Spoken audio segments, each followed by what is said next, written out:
Hi అండి, అందరికీ నమస్తే. వెల్కమ్ టు మై ఛానల్ మనపల్లె రుచి. ఈరోజు మన వీడియోలో ఎంతో టేస్టీగా ఉండే సొరకాయ పకోడీని ఎలా తయారు చేయాలో తెలుసుకుందాం. దీనికోసం ముందుగా ఒక చిన్న సొరకాయ ముక్కను తీసుకొని దానిపైన పొట్టు తీసేసి ఇలా స్లైసర్తో చిన్న చిన్నగా మనం తురుముకోవాలి. ఈ లోపల ఉన్న గింజలు రాకుండా పైన ఉన్నదాన్ని మాత్రమే ఇలా తురుముకొని తీసుకోవాలి. ఒక గిన్నెలో మనం తురుముకున్న సొరకాయ తురుముని తీసుకొని వేసుకోవాలి. ఇప్పుడు మనం ఒక కప్పు సొరకాయ తురుముకి ఒక కప్పు బియ్యం పిండిని వేసుకోవాలి. మనకి సొరకాయ తురుము ఎంత అయితే అవుతుందో అంతే పిండిని తీసుకోవాలి. ఇందులోనే ఇలా నిలువుగా కట్ చేసిన ఉల్లిపాయ ముక్కలు, కరివేపాకు, సన్నగా తరిగిన కొత్తిమీరని శుభ్రంగా కడిగి తీసుకోవాలి. తర్వాత ఇందులోనే కొద్దిగా జీలకర్ర, అలాగే వాము వేయడం వల్ల మనకి పకోడీ టేస్ట్ అనేది చాలా బాగా వస్తుంది.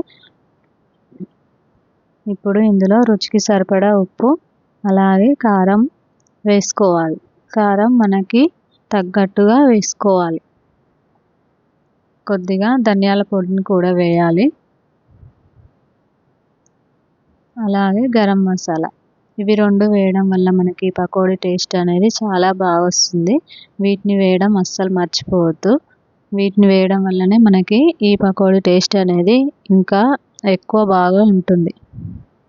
ఇలా కలిపిన తర్వాత చేత్తో మొత్తం పిండిని సొరకాయకి పట్టేలాగా కలుపుకోవాలి. ఇందులో మనకి నీళ్ళేమి పట్టవు, సొరకాయలోని వాటరే ఈ పిండి మొత్తం కలిసేలాగా సరిపోతుంది. మీకు ఒకవేళ కొద్దిగా గట్టిగా అనిపిస్తే కొంచెం వాటర్ పోసుకొని పిండిని కలుపుకోవాలి. ఇలా మొత్తం పిండిని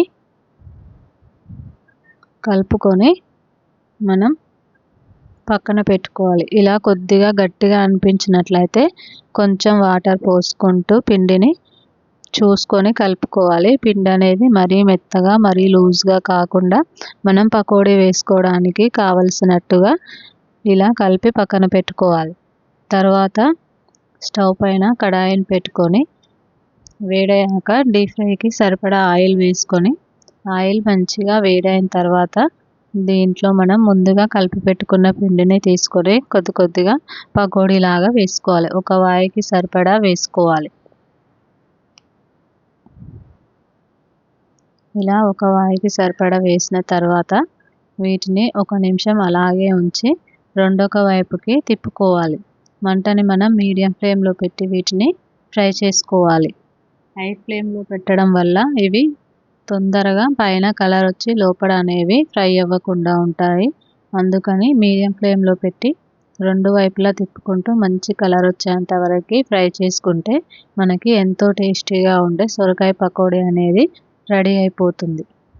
దీని టేస్ట్ కూడా చాలా బాగుంటుంది.